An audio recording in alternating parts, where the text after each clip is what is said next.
Metrobank. Metrobank Foundation. Rotary Club of Makati Metro. Rotary Club of New Manila East. Department of Education.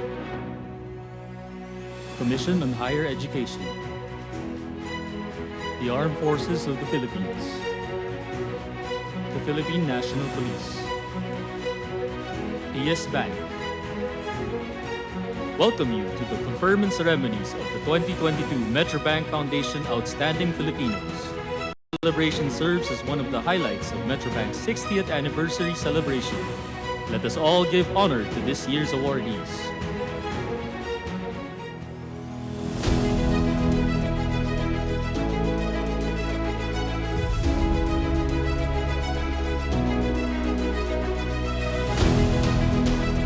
Begin the occasion through an invocation to be led by Dr. Mark Nolan Confessor. Please remain standing for the singing of the Philippine National Anthem after. Brothers and sisters, let us come before the presence of our Lord. Loving and gracious Father, we praise and honor you. How awesome indeed are the works of your hands. Beautiful and intricate are your plans that allow us to become one community gathered here. Different our backgrounds and cultures may be, hailing from various regions, we all gather today to celebrate the victories of each one. Together as your children on earth, we bring all glory to you, for all of this come from you. Father, we invoke your holy presence in today's special occasion, as you have been with each of us every second of our lives. As you have made us one community, teach us the grace of faith. Faith in your constant presence, and faith that all our work will be blessed for the greater good. Father in heaven, teach us to hope. Hope of a beautiful future for all our brothers and sisters of all faiths and the entire humanity. But most importantly, hope that all our work will lead to you. Father, teach us to love like you do.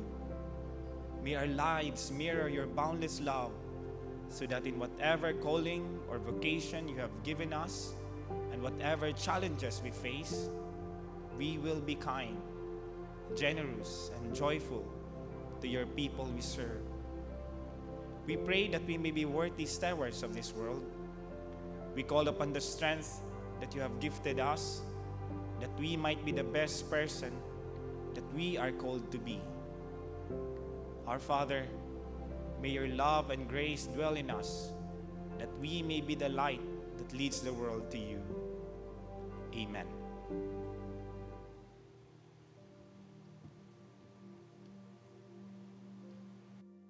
Mga kababayan, ang pambansang awit ng Pilipinas.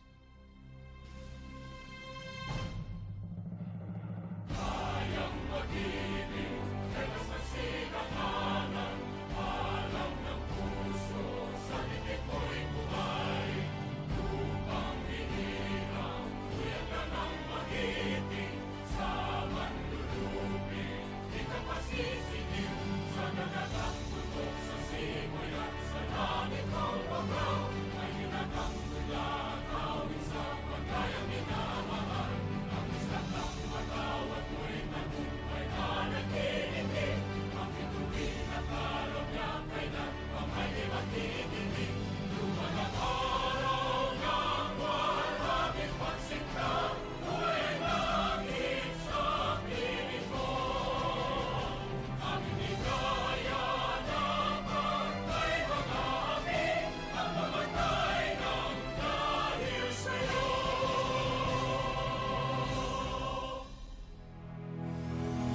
Welcome to the 2022 Metrobank Foundation Outstanding Filipinos Conferment Ceremony.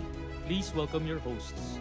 Chairman of the International Association of Business Communicators Philippines and one of this year's Board of Judges, Mr. Joe Zaldarriaga, and Executive Director of TV5's Alagang Kapatid Foundation, Ms. Menchi Silvestre.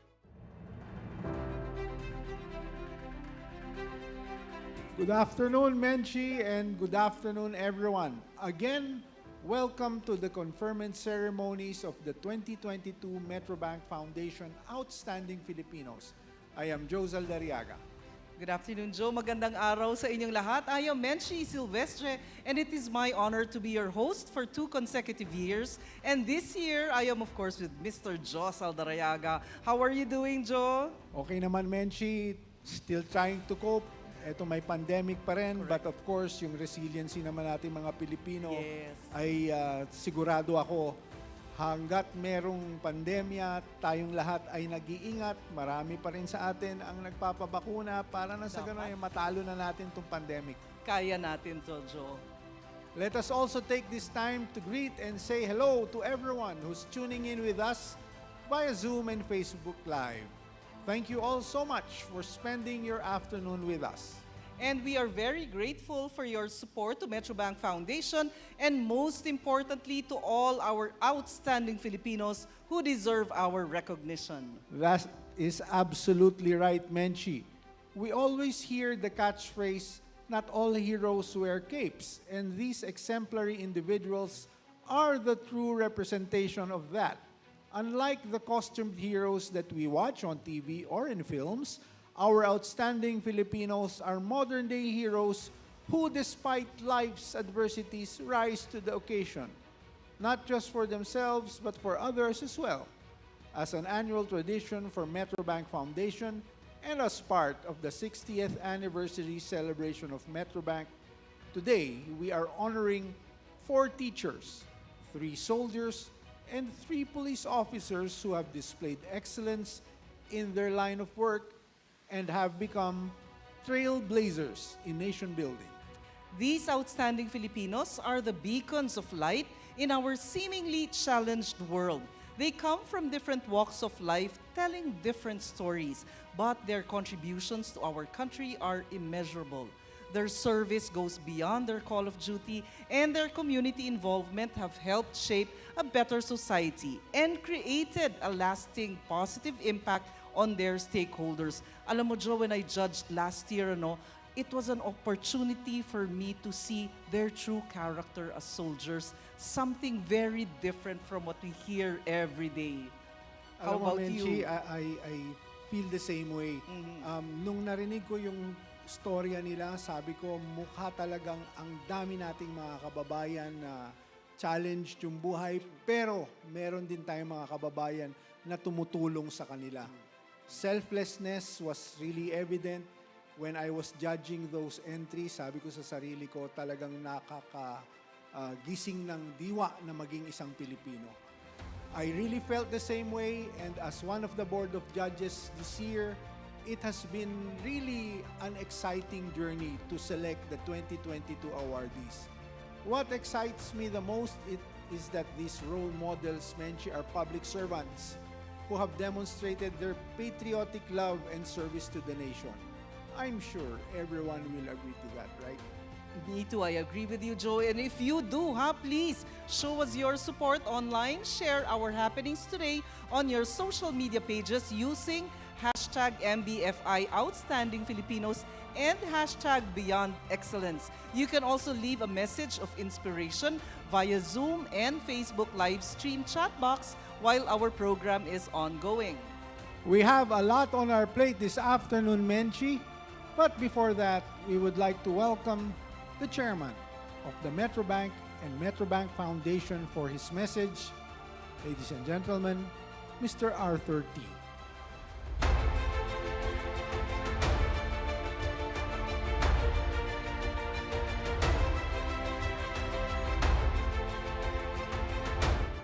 Members of the Board of Assessors and the final Board of Judges, honored guests from our institutional partners, our awardees and their families, other distinguished guests, ladies and gentlemen, good afternoon. Metrobank's presence in the country for the last 60 years is a testament to the people's trust in the brand.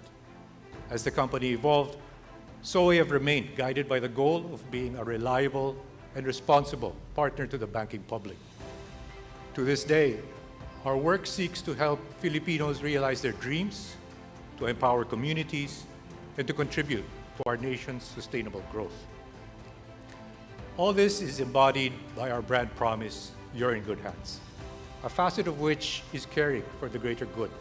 And this manifests not only in our banking business, but across advocacies that we support. Nation building guides the efforts of the Metrobank Foundation as the group's corporate social responsibility arm. And one of our flagship programs focuses on recognizing excellence in public service. In a few minutes, we'll meet 10 awardees who will be conferred the title of Metrobank Foundation Outstanding Filipinos for their notable contributions. Their work advances capacity building within their sectors, inspires their peers to perform with excellence, and is marked by both sacrifice and caring for their constituents.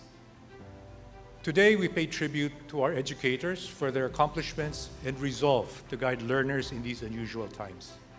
Their hard work and determination combine to bring out the best in each of their students. We also acknowledge the sacrifices of our soldiers who guard our nation, whether they are deployed in the front lines, urban cities, or rural areas. Ironically, it is our armed forces which implement projects to foster peace and enable communities to prosper. Last but not least, we recognize the service of the police forces who are loyal to their mission of protecting our citizenry. Our police officers innovate to prevent and reduce crimes and establish linkages to enhance response capabilities during crises. I congratulate all of our awardees as they add another feather in their caps. Their accomplishments highlight the importance of making meaningful contributions, no matter the scale or scope. I also take this opportunity to express our gratitude to the continued support of our institutional partners. We thank the Board of Assessors and the final Board of Judges for their time and diligence in selecting this year's Outstanding Filipinos. And thank you to everyone for joining us in this year's festivities. We are fortunate to have you with us today to celebrate the greatness of the Filipino civic spirit. Mabuhay!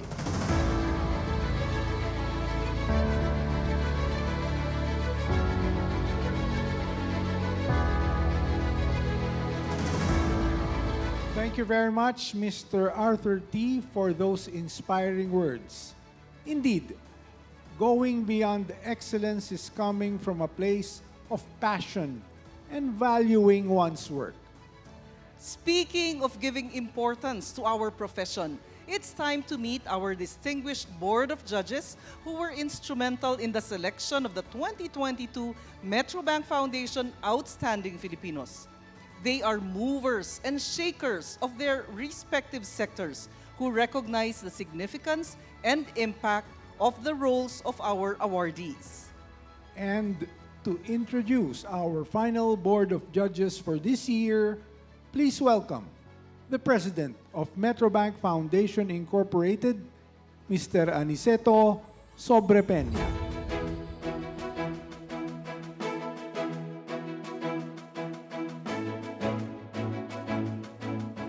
Good afternoon, ladies and gentlemen. Instrumental to the yearly success of the Metrobank Foundation Outstanding Filipinos Awards are the distinguished assessors and judges who lend credence to the selection of exemplary public servants. Through the years, this excellence recognition program has continuously ensured that its screening and selection processes are attuned to the times while upholding the core ideals that it stands for.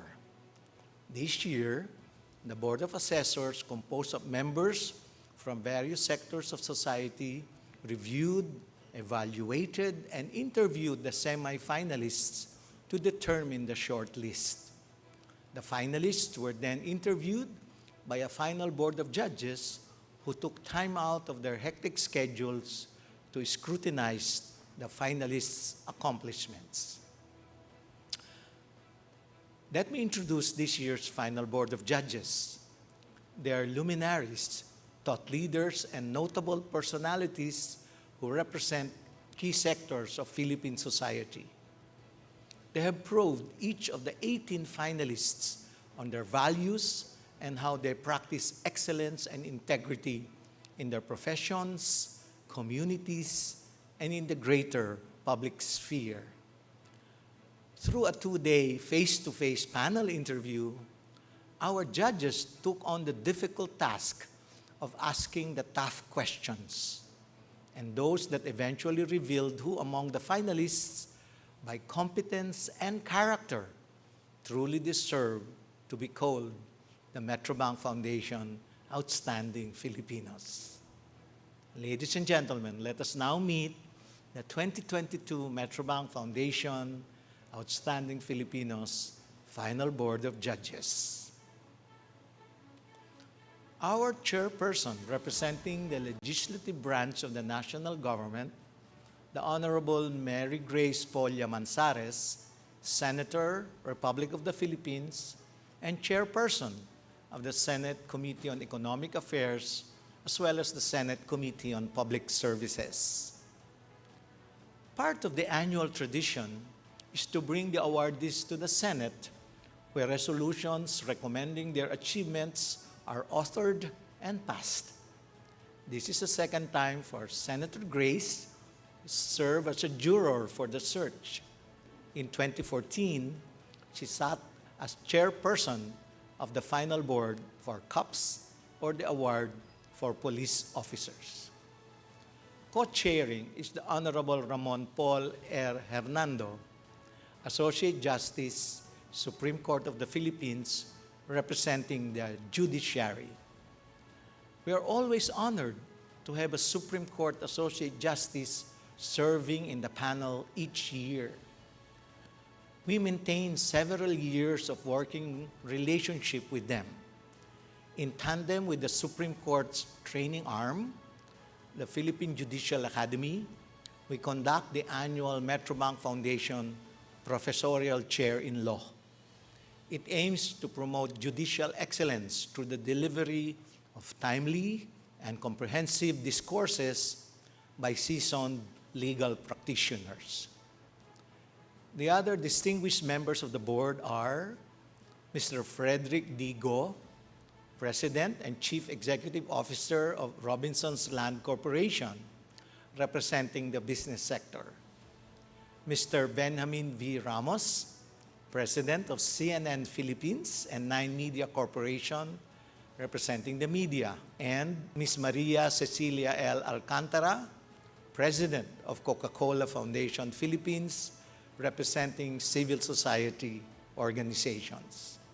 Last, but definitely not the least, our next judge representing professional organizations is Mr. Agapito Joe R. Zaldariaga, Chairman of the International Association of Business Communicators, or IABC Philippines. Thank you, Joe, for graciously accepting the invitation to host the conferment ceremonies. Distinguished guests, ladies and gentlemen, once again, our 2022 Final Board of Judges.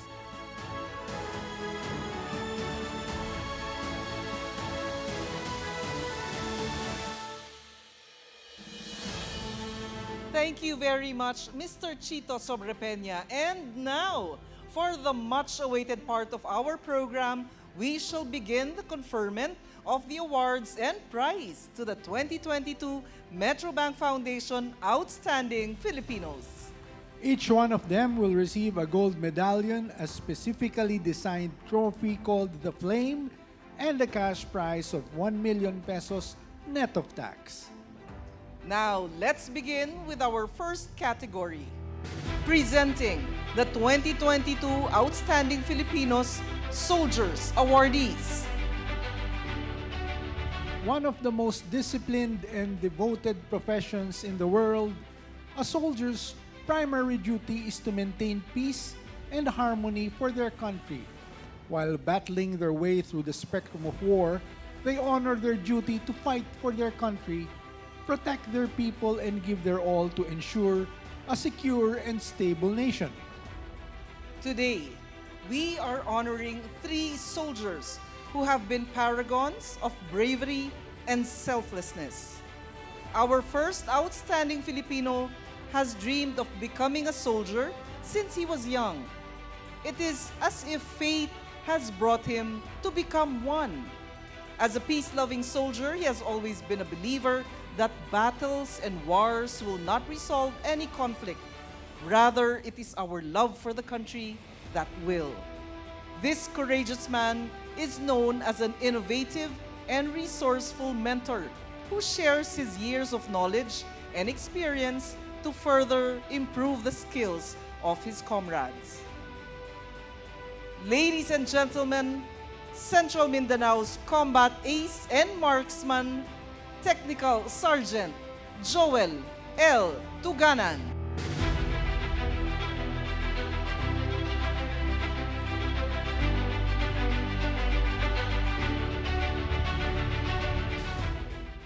As a soldier who has been serving the country for many years, I have witnessed and encountered all kinds of battle, and I believe that throughout those battles, nobody won.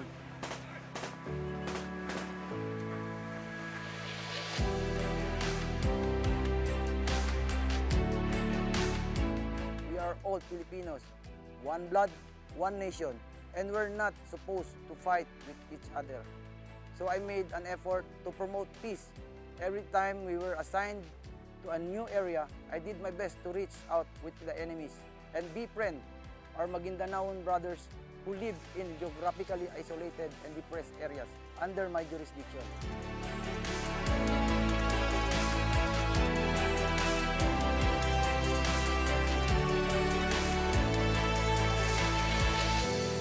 I want to continue my mission to help my community attain unity and will soon eradicate war and bloodshed.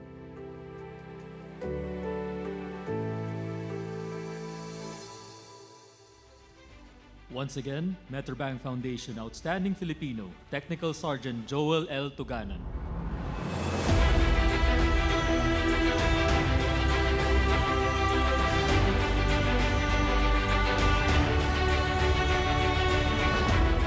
While enemies take lives, our next outstanding Filipino saves lives with aids instead of arms, with meds instead of guns, embracing her calling as an army nurse who stands with our soldiers and takes care of their overall well-being, reinforced her outlook on the value of life-saving. This empowered woman has implemented numerous innovation-focused programs that have elevated our military health services. A round of applause for Colonel Maria Victoria P. Juan, Philippine Army's Health Service Innovator.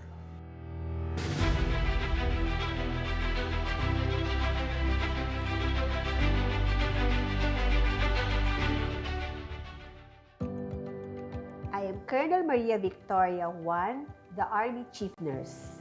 I've been in the profession for 32 years now. Actually, nung bata ako, natuwa ako dun sa cap nung aking tita. She is one of the few military nurses who died while in action. My tita kasi, very courageous and very talented. Dun ko nalaman na parang maganda mag-military nurse.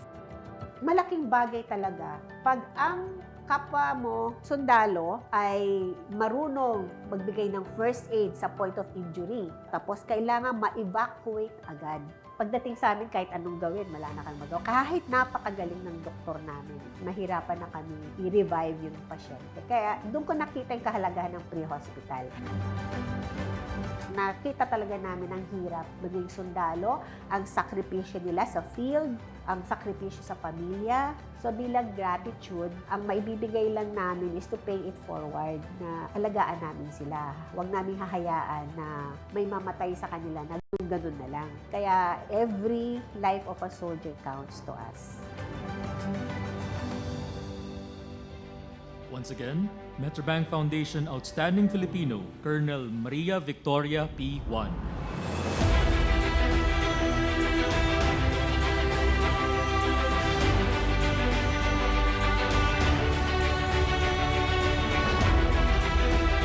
And finally, our last outstanding Filipino for the soldiers category.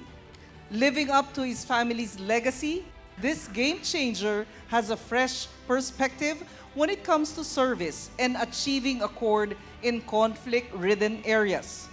With internationally recognized programs for peace on his badge, his leadership is defined as victorious and progressive. Salute to Colonel Stephen L. Cabanlet, Philippine Marine Corps Visionary Warrior of Peace.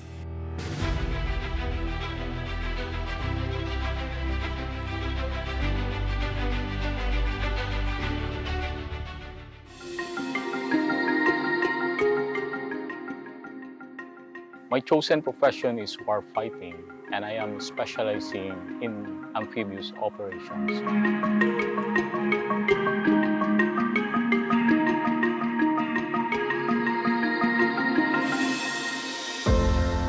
Football for Peace is a sports activity that provides opportunities to children in geographically isolated and depressed areas like Sulu, particularly here in Pata Island. This Football for Peace program and the all-in-one mission means a lot to me personally. It feels fulfilling and satisfying. It is very rewarding to see people unite to work for the common good, and knowing that I catalyze such coming together of different individuals from completely different background is amazing.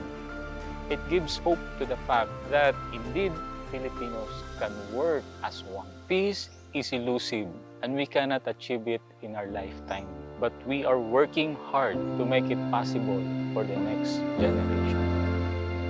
Once again, Metrobank Foundation Outstanding Filipino, Colonel Stephen L. Cabanlet.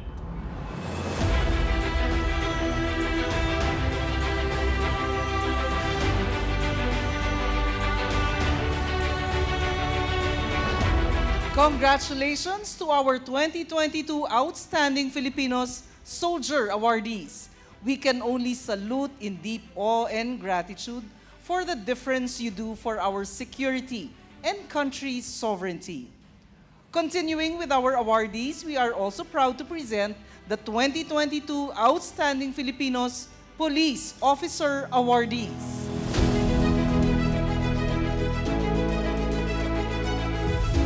In a world full of uncertainty, our police officers display their exemplary character, sincerity, and utmost devotion to maintaining public order and safety. Despite the different views of the public in their line, many of them continue to show their excellence by enforcing the law and upholding justice in the country. Our 3 police officer awardees brought their oath to life and used the power vested upon them to fulfill their mission to serve and protect the Filipino people. Our first outstanding Filipino police officer is known for his unquestionable integrity and strict implementation of the law. For more than 2 decades, he has proven his expertise in investigation and intelligence operations to eliminate, if not eradicate, crimes in the country. Indeed, his works are worth emulating by the next generation police officers. Ladies and gentlemen, Criminal Investigation and Detection Group's crime-busting intelligence operative, Police Executive Master Sergeant Rogelio A. Rodriguez Jr.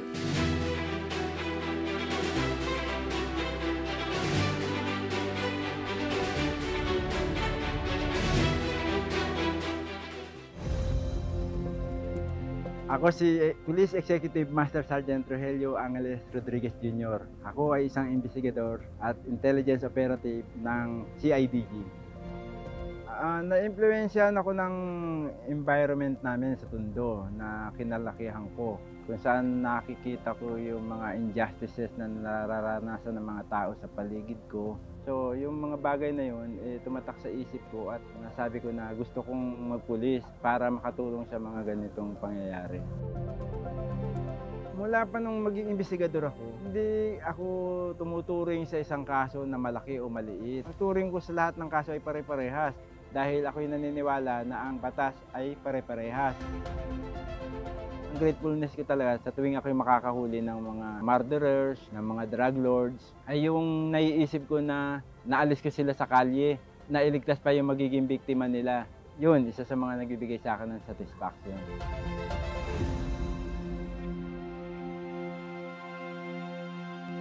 Once again, Metrobank Foundation Outstanding Filipino, Police Executive Master Sergeant Rogelio A. Rodriguez Jr.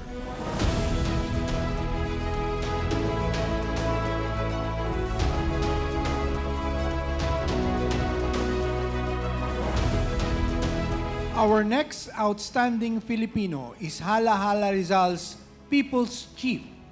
His leadership aims to rebuild trust among their force and their people.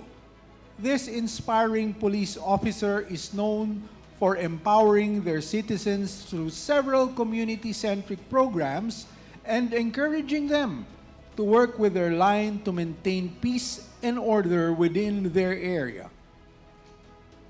Let us welcome Hala Hala Rizal's Chief Protector and Community Relations Advocate, Police Captain Rosalino Panlaki.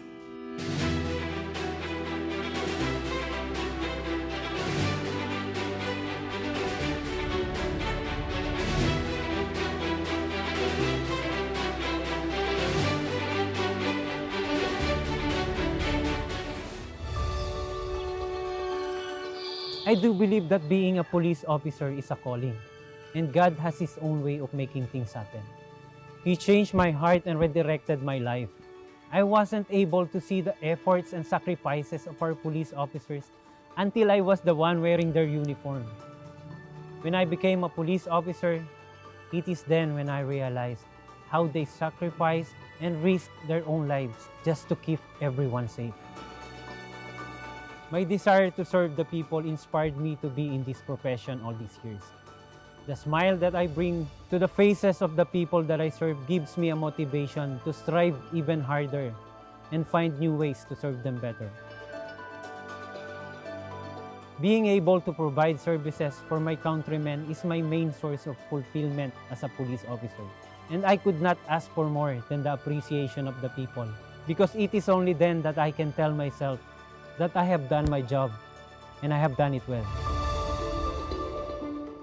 Once again, Metrobank Foundation Outstanding Filipino, Police Captain Rosalino E. Panlaki.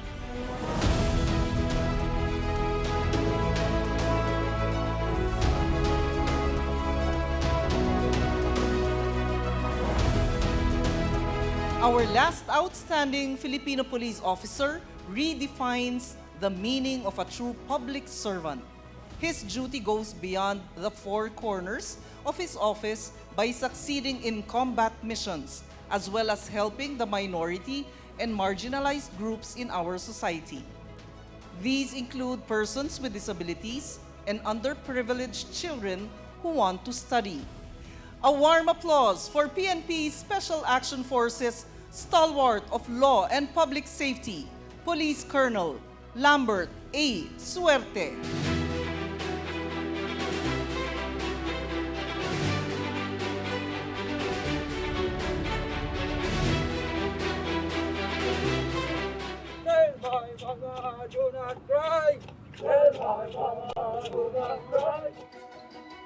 I have always looked up to my grandfather, who was a World War II veteran. Being practically raised by my grandparents, I witnessed how my grandfather tried to be the best father to his children and a husband to my grandmother. I believe that my admiration of him as a person was pivotal to my decision to become a police officer. Ang goal ko talaga ay pagpatuloy itong mga nasimulan natin na community service initiatives. Kahit saan ako mapunta ay dadalhin ko itong mga magagandang programang ito. The little things that we do for the desperate hearts, for the people who seem neglected and who see police officers as their hope in time of hopelessness, make a lot of positive difference in the country. Indeed, in desiring for thunderous impact in the organization and this nation, we should not forget the little things that make us promote humanity. Once again, Metrobank Foundation Outstanding Filipino, Police Colonel Lambert A. Suerte.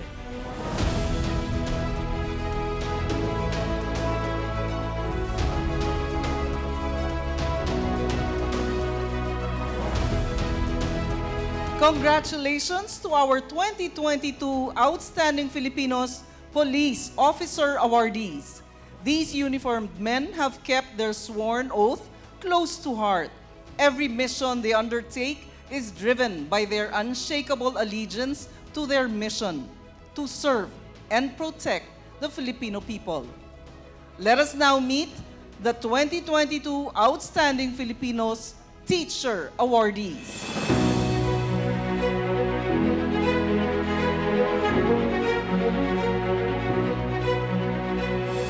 The reality is many young Filipinos are staring at this information and still have limited access to proper education due to poverty. But these phenomenal educators are turning every page of the book by empowering them to think outside the box, challenge the status quo, and dream of a better life. That is why it's time to recognize the outstanding Filipino teachers who have been dedicating their life to elevate the quality of education here in the country. To the world, he may be just a teacher. To his students, our first outstanding Filipino teacher is a hero who changed their lives big time. Teaching for him is more than just a profession, but a mission. He paved not his career path, but the learning path of his Matigsalug students in Bukidnon. We present to you Bukidnon's ingenious educator for the indigenous peoples, Mr. Junmer C. Horta.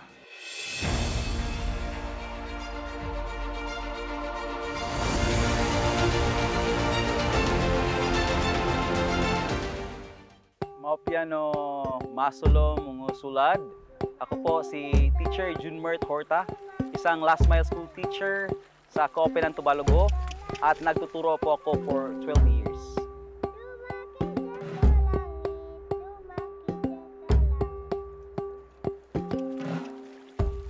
My visit to the school was exciting yet risky. I remembered walking alone in a muddy road, crisscrossing 17 huge rivers just to be in school alone. With that additional task given to me and making other reports, I never felt the burden of going back and forth to and from the CITU school. Instead, I felt the joy serving these indigenous learners. And I'm looking forward for the next years to come that there will be learners in this community who will be able to finish, graduate, to get their profession, that they may be able to become an inspiration for their fellow IPs to do the same.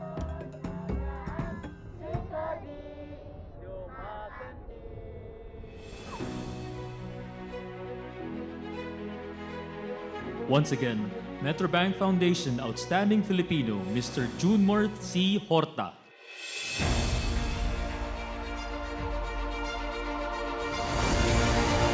The next outstanding Filipino is also an educator who has already achieved so much at a young age. Through her dedication to Filipino culture and language, she has championed excellence and leadership among her students and colleagues. Beyond the theories that can be learned in the books, this Binibini hopes that her students will live a life with moral principles and love for the country. Ladies and gentlemen, Quezon City's champion educator of Filipino language instruction, Dr. Christine Joy D.R. Aguila.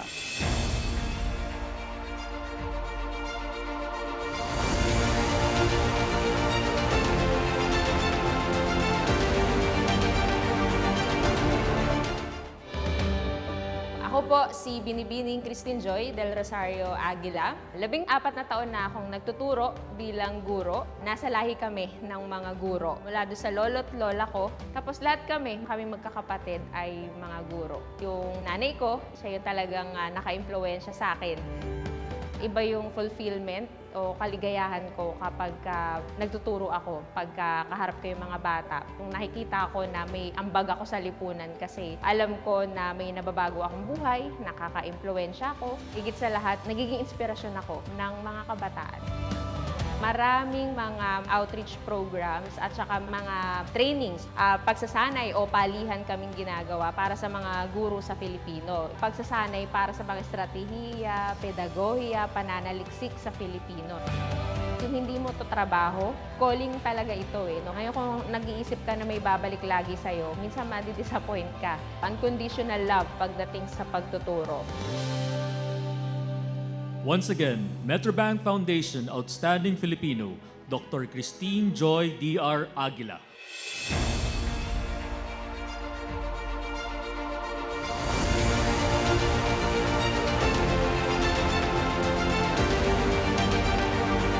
Despite several opportunities to go abroad, our third outstanding Filipino teacher chose to stay and dedicate his expertise to enhance research and development culture in the country and teach Mindanaoan students. His numerous research may be groundbreaking innovations to many, but his genius has one primary goal, and that is to champion the next generation of Filipino scientists. A warm applause to Dr. Mark Nolan P. Confessor, Mindanao's physicist, educator extraordinaire.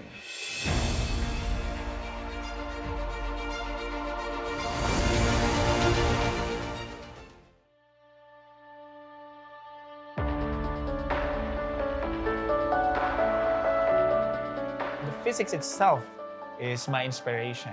I mean, in a daily basis, I get to look at nature and observe it and measure the properties of nature. This is very, very fulfilling.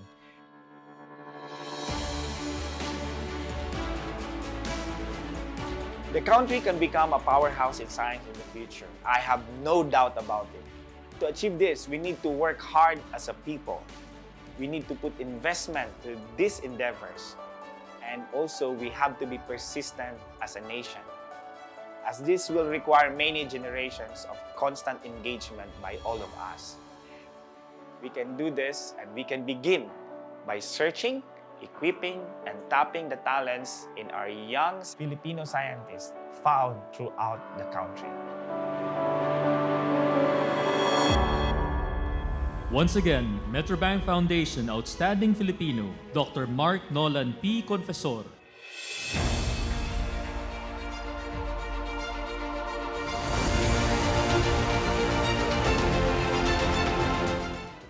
Last but not the least, an outstanding Filipino teacher who is an accomplished scholar and is the first Filipina doctor to specialize in pediatric rheumatology. She spearheaded so many programs and developments in this discipline as well as in clinical epidemiology.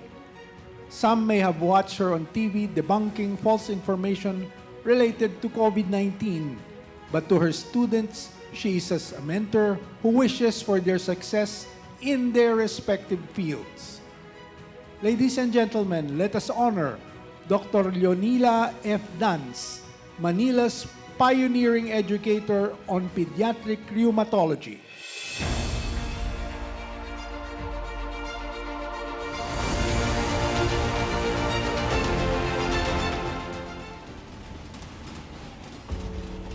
I specialize in the care for children with arthritis and rheumatic disease. I'm also a clinical epidemiologist. I specialize in doing my own medical research. And I'm also a teacher, and I teach both pediatric rheumatology and clinical epidemiology.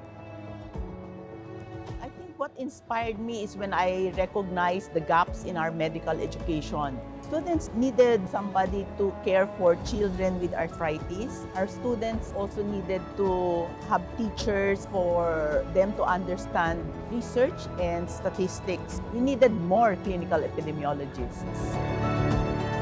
The path I have chosen is actually quite unique and rare because at the start, nobody was really into this field. So I decided to make my own program. So after I took up the pediatric rheumatology and graduated from that, I decided that I should train more pediatric rheumatologists, develop a curriculum so I can train others.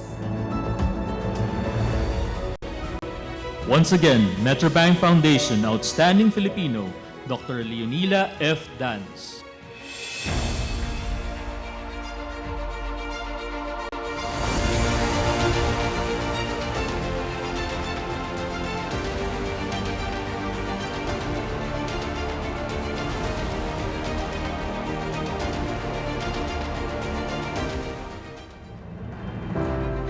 Congratulations to our 2022 Outstanding Filipinos, teacher awardees. Truly, they embody what it truly means to be selfless and passionate. They work tirelessly each day to make future better for our learners. While no amount of praise will ever quite be enough for all that they have sacrificed, they deserve only our loudest claps. There you have it, ladies and gentlemen. Again, we present to you the 2022 Metrobank Foundation Outstanding Filipinos.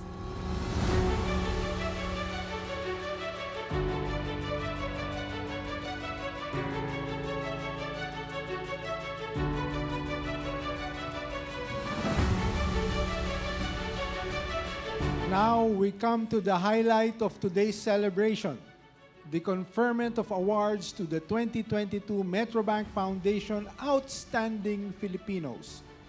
To confer the awards, may we invite Mr. Arthur T. and Mr. Aniceto Sobrepeña on stage.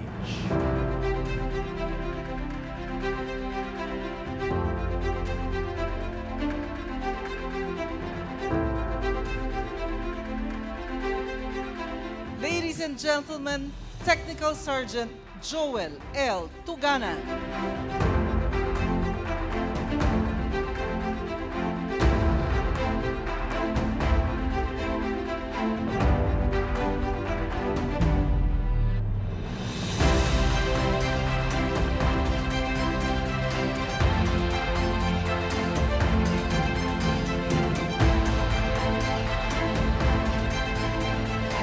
Colonel Maria Victoria P. Juan.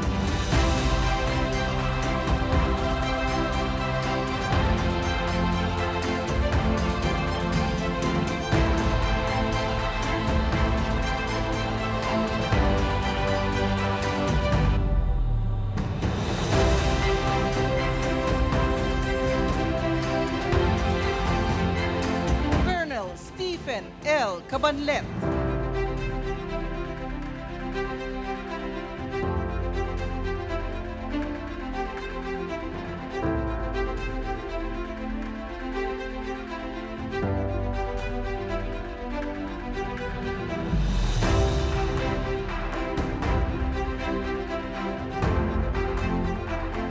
Police Executive Master Sergeant Rogelio A. Rodriguez Jr.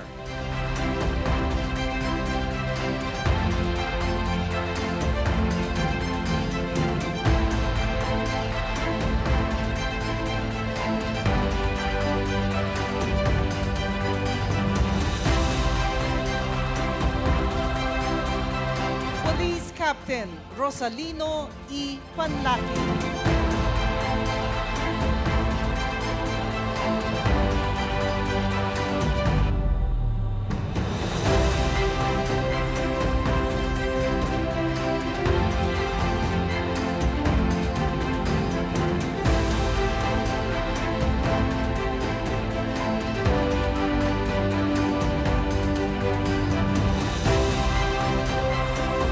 Police Colonel Lambert A. Suerte.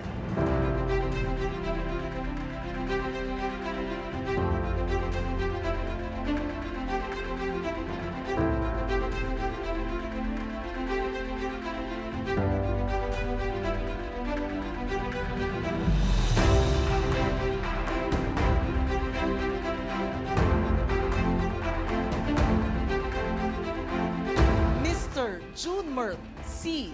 Horta.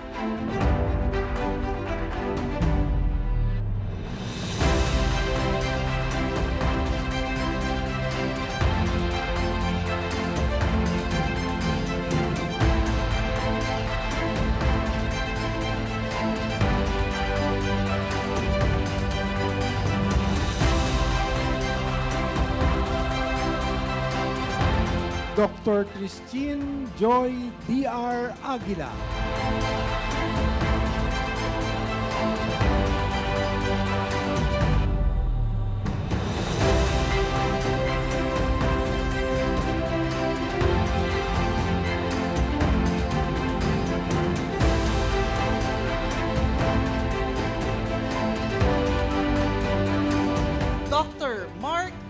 Chairman P. Confesor.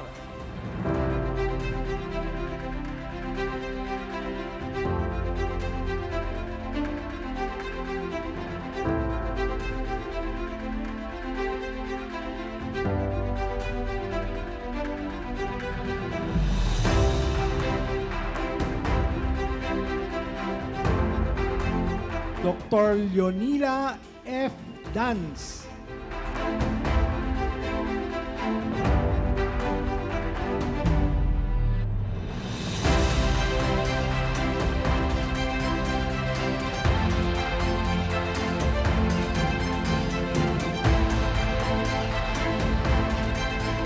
May we request our presenters to remain on stage for a final group photo opportunity with our 2022 Metrobank Foundation Outstanding Filipinos.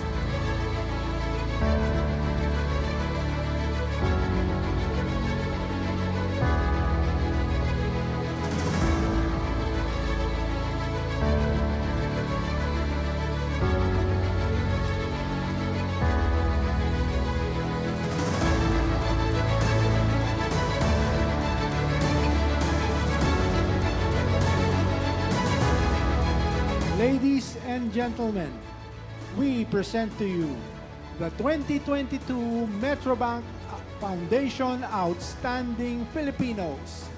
They raise a bar of excellence in their respective fields and our nation's hope and inspiration.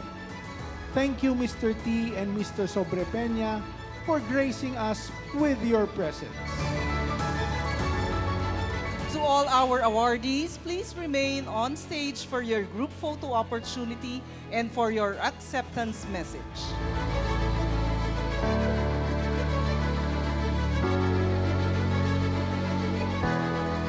Once again, congratulations to all of you, the true leaders of this generation.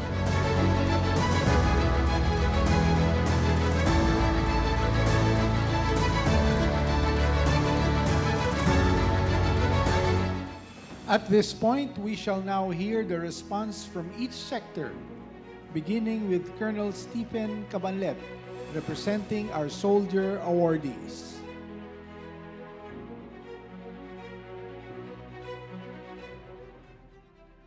My fellow visionaries and fellow patriots, a good Navy afternoon to all. I'm honored to receive this award on behalf of my co-soldier awardees. I have been nominated for this prestigious award several times since 2015.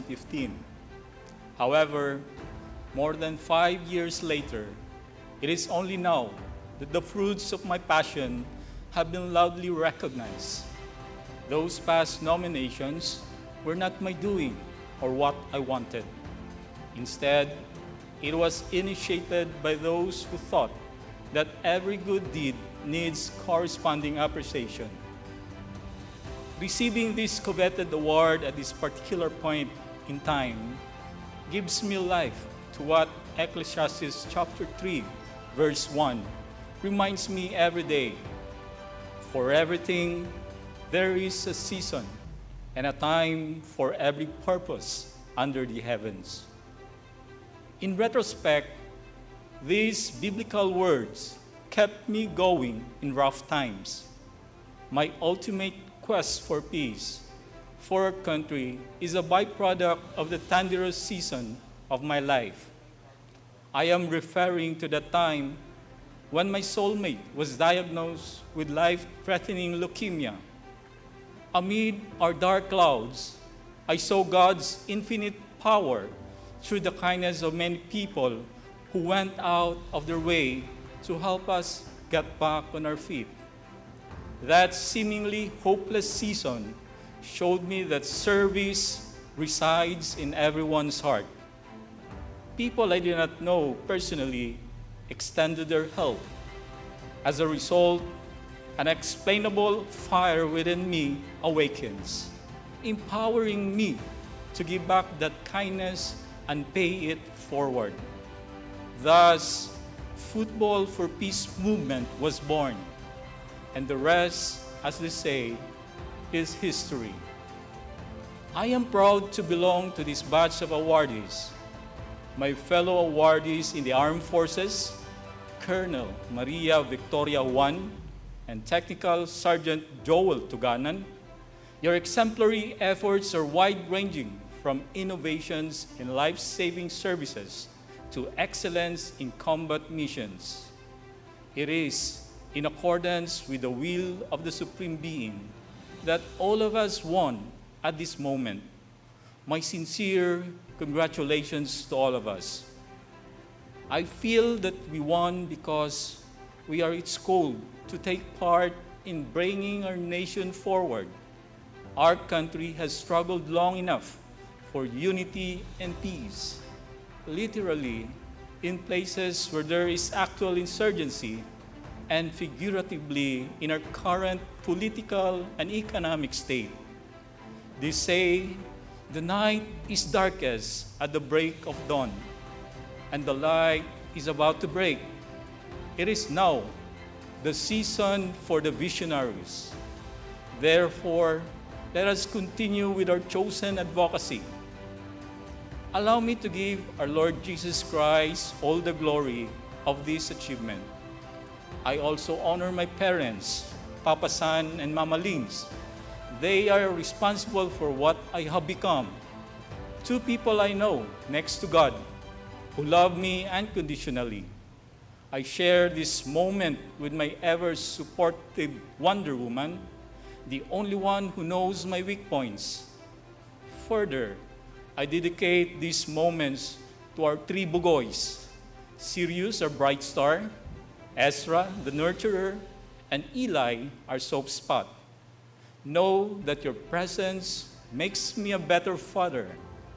Lastly, my heartfelt thank you to the Metrobank Foundation and the people behind this award for seeing my program with appreciative eyes. Thank you so much, everyone.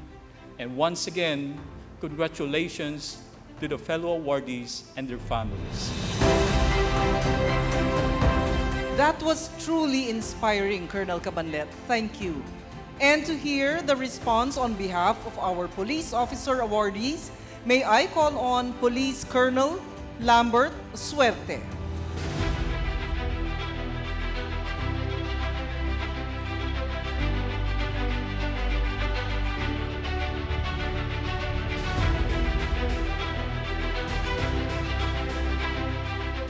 It is such an honor to receive this award.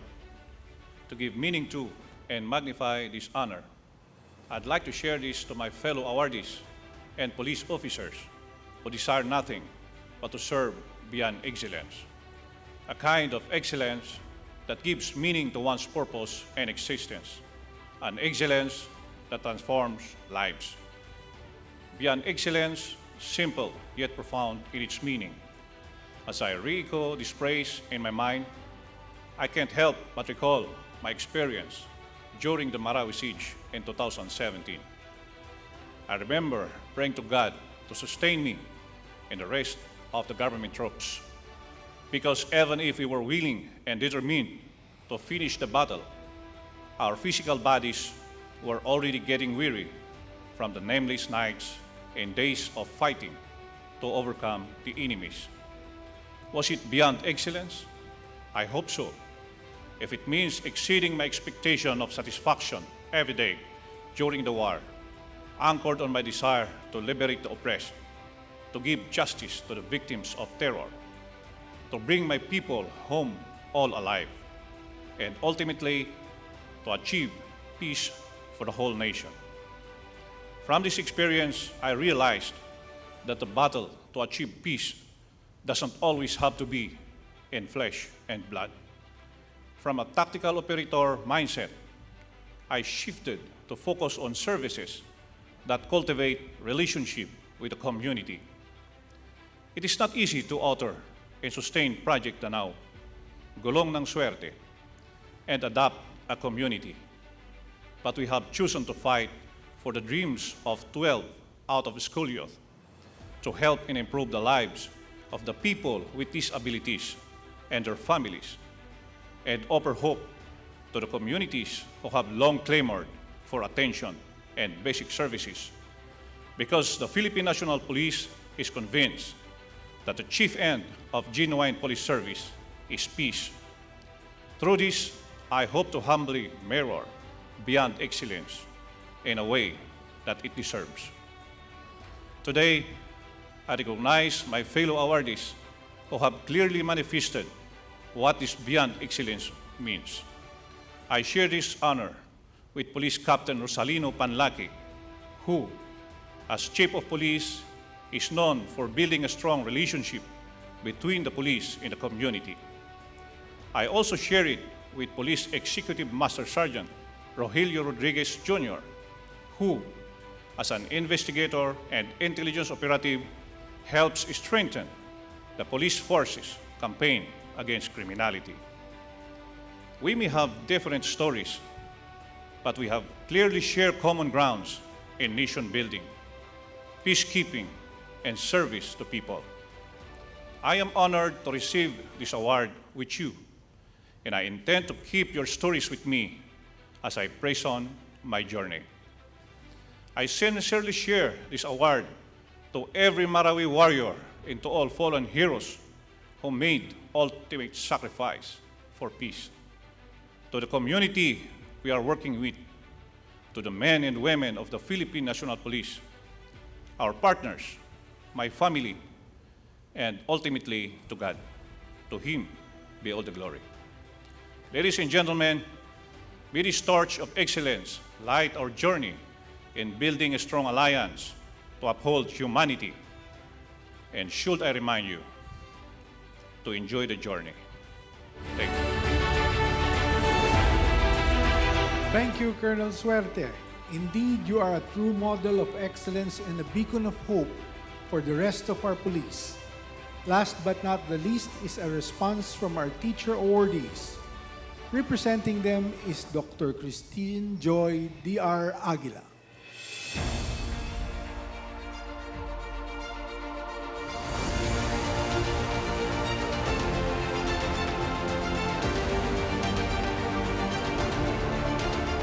Mapagpalang araw po sa lahat, lalo na po sa mga naglaan ng kanilang mga oras upang masaksihan ang napaka-espesyal na araw na ito. Isang malaking karangalan po sa akin na maging kinatawan para sa aming sektor ng mga kaguruan upang magbigay ng taus-pusong pasasalamat at mensahe sa inyong lahat. Tunay pong walang makapapantay sa kabutihan at kadakilaan ng ating Panginoong Diyos sa aming buhay. Totoong siya talaga ang nakakakita ng puso ng mga gurong tapat na naglilingkod at piniling tahakin ang mapanghamong panawagang kalakip ng propesyong ito, ang maging guro ng bayan. Lagi kong paborito ang linyang ito ni Dr. Pagsi, ang paborito kong speaker sa Ateneo. Teachers will never be obsolete. Hindi kailanman mapapalitan ng gampanin at halaga nating mga guro. Nananatili ang calling na ito sa puso ng mga guro ng bayan. Kami po ay kinatawan lamang ng milyon-milyong guro sa bansa na patuloy na gumagawa hindi lamang sa ngalan ng tungkulin, bagkos ay sa ngalan ng pagmamahal sa bawat buhay na aming hawak, sa aming mga silid, sa bawat komunidad na aming pinaglilingkuran. Hari nawa ay magsilbing inspirasyon ang aming mga nasimulan ng mga advokasya, ang aking mentor program at pagsusulong ng wikang Filipino. Dalangin po ng puso ko na patuloy itong mapagyaman. Ang pagkakaloob ng dekalidad na edukasyon para sa mga indigenous learners, yan si Sir Horta. Ang magsanay at magpahusay pa ng mga susunod na henerasyon ng mga physicists sa bansa, yan si Dr. Confessor. Ang patuloy na pagtataguyod ng healthcare para sa mga kabataan, yan naman si Dr. Dance. Hindi namin malilimutan at ang tatlong salitang naging pangunahing layon at pundasyon ng Metrobank Foundation: Excel, Engage, Empower. Laking pasasalamat namin ang pagkakataong mapahalagahan at makilala ng institusyong ito. Kaming mga nasa larang ng edukasyon, ang mga gurong nagsusumika pa ring magpakahusay sa kabila ng kakulangan, magsilbi sa kabila ng hirap at sakripisyo, at manatiling daluyan ng inspirasyon at positibong impluensya sa kabila ng mapanghamong panahon. Naniniwala kaming ang karangalang ito na aming tatanggapin ay hindi magiging posible kung wala ang mga institusyon at mga tao sa likod ng aming tagumpay, ang aming wind beneath our wings. Taus-pusong pasasalamat po sa DOST, DepEd, CHED, PNU at sa aking pamilyang institusyon, ang PISAY. Kung tatanungin po kami ngayon sa sumikat na linya noon, para kanino ka ba bumabangon? Siguradong pare-parehas kami ng dahilan. Kung kaya nais naming ialay ang karangalang ito sa aming mga mahal sa buhay, sa aking papa at mama, sa aming mga mahal na magulang, sa aming buong pamilya, mga kaibigan. Dr. Christy Cristobal, maraming salamat po. Sa aking mga kapwa guro, isang malaking saludo po sa ating lahat. Sa dahilan ng aming ligaya at inspirasyon sa araw-araw, ang pumupuno ng aming bawat sandali, ang aming mga mag-aaral. Salamat sa inyong buhay. Ayon kay Douglas Adams, to give a real service, you must add something which cannot be bought or measured with money, and that is sincerity and integrity. Padayon sa ating mga guro ng bayan, sa Diyos ang lahat ng papuri.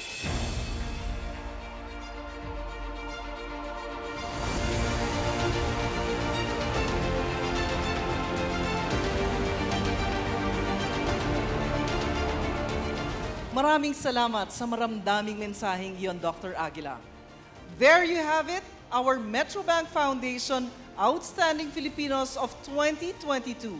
Let's give them a big virtual round of applause for their service and commitment that is beyond excellence. Today, we are very honored to hear from the chairman of the final board of judges for this year's search. Please welcome Honorable Mary Grace Polia Manzares, Senator, Republic of the Philippines.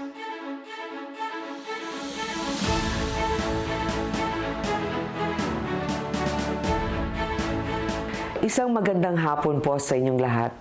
To my dear Metrobank awardees, today marks the culmination of a long and arduous journey which began not when the search for this year's finalists commenced, but on your first day of your careers as teachers, policemen, and soldiers. In the past weeks, we have been privileged to meet many courageous modern-day heroes, creative trailblazers, and highly competent professionals who have upheld the public interest over personal interest. But those of you who have been chosen as our 2022 Outstanding Filipinos are a cut above the rest. You are now members of an elite club of public servants who have proven your mettle not just by your excellence, but by living a life beyond excellence. Maraming salamat sa inyong marangal at dedikadong paglingkod sa bayan. You inspire all of us to be the best versions of ourselves. Having met you and having heard your stories have truly inspired us. Nakakabilib po ang mga hamon na pinagdaanan ninyo at kayo po ay nagtagumpay. At ang iniisip ninyo, madalas ay para sa ibang tao sa kanilang kabutihan at hindi para sa inyong sarili lamang. Kayo ang mga huwaran para sa mga darating pang henerasyon. It is really an honor to serve as the chairman of the final board of judges. And I would also like to thank the Metrobank Foundation of the T family, as well as Mr. Sobrepeña, for supporting this endeavor for so many years. You have truly helped uplift the lives and given our countrymen hope that there are still Filipinos, or many Filipinos, who are upholding the values of courage, service, and patriotism.